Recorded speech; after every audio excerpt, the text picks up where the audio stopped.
Sa pagsisimula natin sa bagong taon, huwag sana natin makaligtaan na magpasalamat sa ating Panginoon sa buhay na Kanyang binigay.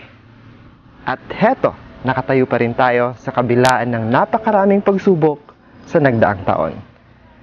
Magbago man ang takbo ng ating buhay, pero hindi magbabago ang aking hiling para sa bagong taon na ito. Hinihiling ko at pinananalangin ko ang iyong kaligayahan at magandang kalusugan. Hinihiling at pinananalangin ko na sa bagong taon na ito, ikaw ay magkaroon ng kumpiyansa o tiwala sa sarili at tapang para mapagtagumpayan ang lahat ng iyong pinapangarap at pinananalangin sa buhay. Lumipas man ang maraming taon, naway huwag natin kalimutan ang ating pagmamahal sa ating kapwa, sa isa't isa, at ang mga magagandang alaala sa nakaraang taon. Ako mismo ay nakaramdam ng pagmamahal galing sa inyo. Hiling at dalangin ko na sana'y patuloy ninyo akong mahalin at suportahan sa darating pang mga taon.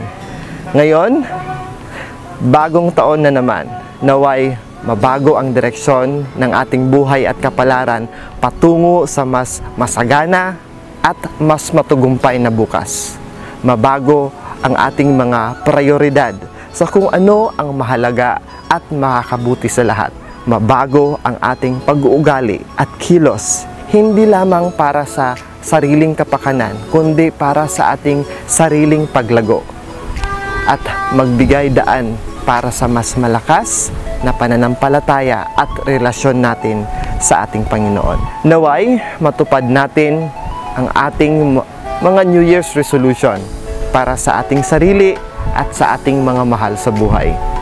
At panghuli, naway, ang bagong taon na ito ay magdala sa atin ng tunay na kaligayahan, bagong pag-asa, mga tagumpay at inspirasyon sa buhay.